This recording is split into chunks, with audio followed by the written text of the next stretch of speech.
The colors swirled all around, constantly shifting and changing like northern lights across the winter sky. Floating softly above people's heads, sweeping in great arcs behind them, emanating from their very cores. As far back as she could remember, Emma saw them. The auras. While the other kindergartners sat engrossed by story time, Emma would study the colors dancing around the teacher. Bright gold when she smiled at their raised hands, deep purple clouding up when Tommy wouldn't share the markers, a warm orange glow whenever she bent down to help a student. The colors told Emma more than words ever could. Sometimes Emma would tell her mom about the colors, but it always made her frown and change the subject. So Emma learned to keep her mouth shut. But she never stopped seeing. The kids on the playground were each enshrouded in their own personalized palette. Sweet Kelly in her frilly dresses often had a corona of rosy pink and baby blue surrounding her like a fairy princess. Class clown Tyler was encapsulated in shooting sprays of lime green and orange when he told jokes, turning murky gray if the other kids didn't laugh. Bossy Mark would flare angry red until the others gave in and followed his lead during kickball or tag. The aura colors spoke in a silent language only Emma could interpret. In 4th grade, Emma finally got up the nerve to raise her hand and ask the art teacher if she saw colors floating around people too. The entire class swiveled to look at her, snickering. Emma's cheeks burned hot. The teacher gently replied that while artists saw the world through creative eyes, auras around people existed only in the realm of imagination. Emma shrank down in her seat, watching the laughter spread through the class in undulating waves of cruel purple and brown fog. She decided then and there to never mention the auras again, even to her mom. She bottled up the questions bubbling inside and learned to keep her eyes down. But the colors continued to shine as bright as ever. Middle school's surging social pressures provided the perfect camouflage for Emma's unusual ability. She got used to keeping her observations private, using them only to steer clear of mean girls cloaked in shadowy blacks and sickly greens. During endless gossipy lunch conversations, Emma would tune out the words and instead watch how the rapid-fire dialogue rippled the colors surrounding the dramatic cliques. Their constant shifts and flares were more illuminating than anything they actually said. Emma's aloofness eventually sparked curiosity from one of the more tolerable girls, Amy. Emma first noticed Amy's aura in history class, where it glowed a cheerful dawn-colored yellow. Amy initiated small talk every day leading up to an invitation to work on a group project together. Emma accepted, and they quickly bonded over their shared distaste for gossip and love of fantasy books. When they met at Amy's house after school, Emma was amazed to find no fluctuation in the yellow glow enveloping Amy from head to toe. It was rock steady, an aura Emma had never before encountered. Through the project and beyond, Amy's dependable hue reflected the unwavering kindness Emma came to rely on in their friendship. She began to understand that a rare few souls shone from within, unaffected by pettiness or judgment. Like Amy, they walked in their truth regardless of popular opinion. Emma admired Amy's yellow aura of inner light, letting it inspire her own self-confidence. She began finding her voice, sharing her quirky passions without fear. The dark shadows retreated, replaced by Emma's growing palette of purpose. As high school brought overwhelming academic pressures, Emma's gift provided a sixth sense for reading teachers. She could instantly tell which ones were safe havens, glowing patient lavender as students filtered in for help before tests. The teachers who genuinely cared had mellow green auras spreading calm and encouragement. Emma knew to steer clear of the impatient oranges and critical reds. Even the most popular teachers were not always best for her. The colors never lied. Emma also learned to spot when crushes were unrequited, when social invitations were insincere, when group project partners were freeloaders. She would watch emotions play out in vibrant hues rising and falling during every dramatic hallway gossip session and basketball game. As Emma moved through high school mostly on the outskirts, she came to appreciate that her view from the edges allowed her to see things most overlooked. Namely the humanity beneath the labels and first impressions. The hurting hidden behind false fronts. The steady lights keeping their glow regardless of the surrounding chatter. Emma never forgot those true inner colors. By senior year, Emma had mastered balancing her gift with social survival. She maintained a few genuine friendships, demonstrated leadership through creative pursuits like writing and art. Her classmates viewed her as quirky but mostly harmless. Emma was just grateful to glide through on minimal drama. She focused instead on maintaining a strong aura of rose quartz pink, which attracted kindred spirits. At graduation, Emma stood victorious amongst her peers, covered from head to toe in bright emerald green. This milestone transition washed everyone in optimistic shades of hope. She basked in their collective glow, holding these luminous fellow graduates in memory. Together they had navigated life's colorful canvas. Now bold new hues awaited. Emma chose a small liberal arts college with a thriving arts community. Her counselor glowed excited orange when delivering the acceptance letter, thrilled Emma was forging her own unique path. Emma's aura pulsated with pride on move-in day, her tie-dyed comforter and hand-painted shoes marking her dorm room with creativity and light. College unlocked Emma's sense of purpose as she made lasting friendships with fellow art majors. Their shared passion for turning emotion into creation nurtured Emma's soul like fresh rain feeding wildflower roots. For the first time, conversations flowed as naturally to Emma as observing auras always had.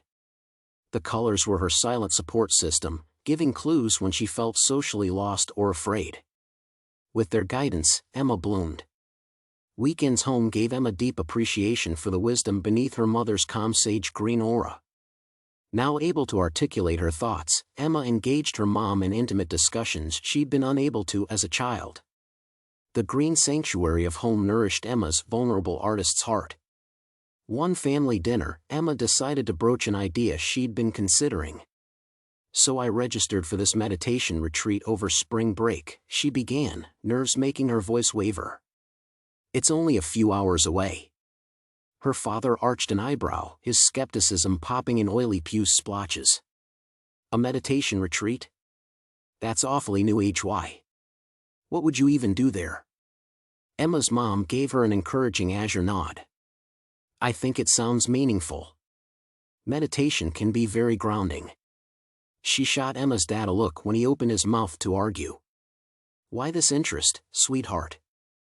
"Well," said Emma slowly, "I thought it might help strengthen my intuition. Make me more aware of the energy around me." She took a leap of faith. "Like auras or something?" "I've always felt those, ever since I can remember." Emma held her breath, praying she hadn't made a mistake exposing something so personal, so sacred. Would they think their daughter was crazy? But her mom only smiled, radiating liquid gold warmth.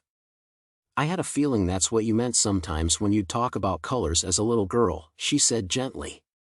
"What a special gift." Even Emma's dad shifted to calming lavender, the skepticism passing out of him.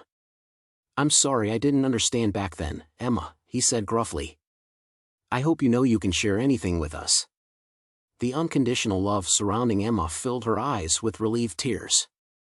She had never felt so profoundly accepted just as she was. Her family's embrace gave her the courage to fully claim her unusual gift moving forward. She let her light shine. Returning to college, Emma now trumpeted her aura vision instead of hiding it. She welcomed discussions with fascinated friends, volunteering insights about their colorful emotional energy. Instead of skepticism, her openness was met with intrigue and wonder at her unique lens. Emma's confidence soared. Late-night painting sessions in the studio became Emma's church. She experimented capturing auras and abstract curving designs, using bold unconventional palettes. Emma loved watching her fellow artists respond viscerally to the colors and textures, picking up emotions she'd embedded intuitively. Her creations came straight from the soul. Pride in Emma's work shone like sunlight through stained glass. But during her last semester, an impenetrable shadow crashed down without warning, blackening the dazzling kaleidoscope Emma had always known. Her mother's breast cancer diagnosis snuffed every light in an instant. This jarring loss of color left Emma desolate, adrift in an abandoned night sea. She drifted through days numbly, waiting for news from home. The day her dad called sobbing that treatment appeared ineffective, Emma shut down completely. She pulled the drapes, refusing visitors, missing classes and meals. She even stopped painting, unable to create from the barren darkness consuming her. Emma's friends persisted gently, worried for her. Amy drove out that weekend armed with food and art supplies. She sat patiently with Emma all day, neither pushing to talk nor rushing to fill the silence. As dusk approached, Amy simply said, "Let's paint." Emma wanted to refuse, but her hands seemed to move with a will of their own, smearing a black canvas with violent strokes. The emotional release cracked something open within Emma.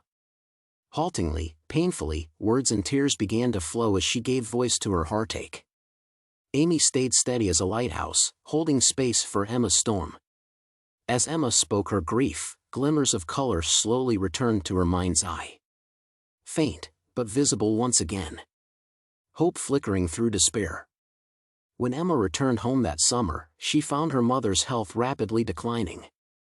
Yet despite the taxing treatments and pervasive fatigue, Mom's aura remained a soothing lilac hue, still embracing Emma when she climbed into her mother's hospital bed just like when she was small. They cried and laughed together, spoke of practical matters and impractical dreams. At her side, Emma glimpsed fleeting auric rainbows surrounding her mom as she battled bravely to stay longer. But the light ebbed away quickly, like meteors streaking briefly through the gloom. One cool evening in early fall, Emma kept vigil as her mother slipped away. Though the room was dark, Emma sensed the exact moment her mom's spirit broke free and blazed into the blinding white light beyond sight. A bittersweet smile graced Emma's face. Even in leaving, her mother shone bright. The grief tore Emma apart from the inside out those first raw weeks, feeling fractured and disconnected from her gift. She doubted the auras would ever return. But slowly, glimpses came, the orange warmth of her dad embracing her after the funeral, a rare magenta flash of laughter when sharing memories with friends, the electric green jolt when she decided to switch her major to social work. Emma began coaxing more colors to the surface, determined to reclaim her vision. Hope required working through hurt. She focused on each step, trusting she would see clearly again someday. Over time, Emma made peace with the dimming of certain auras. Though never the dazzling rainbows of childhood, Emma appreciated her gift's new gently burning glow, like embers keeping vigil through the night. She nurtured it quietly but steadily. Finishing her social work degree, Emma found deep purpose working with hospice patients and their families. Her unique understanding of death's mysteries brought comfort and meaning. She taught mindfulness practices for maintaining hope through the toughest battles. And when needed, she sat with her client's sorrow with an open heart, holding space for hard truths to surface. Her calm presence eased many into rest. In her free time, Emma began painting once more, abstract auric swirls around the darkness, openly exploring the spaces between light and loss. Her work resonated, attracting others finding meaning in the shadows. Emma reclaimed her creative power. Years later at her childhood home, Emma helped her aging father sort through her mother's things, preparing to downsize. She lifted a stack of her old childhood drawings, smiling at the clumsy crayon auras and neon colors. Glancing up, Emma noticed a misty aura take shape around her dad. Gentle blues fading to gray, flickering like a dusty light bulb. Another transition approaching. "Thank you for the second chance, Dad," Emma said softly. "I'm glad we can care for each other, even now." He patted her hand with a bittersweet smile. A fitting final act after decades of love shepherding each other home. When her time came many years later, Emma felt only peace watching her aura expand into the beckoning light. This gift had guided her long enough. She had honored its possibilities and limits. It was time to embrace her full inherent radiance shining beyond earthly sight. With deep gratitude, Emma went forth unleashed at last, a being of pure prismatic luminosity.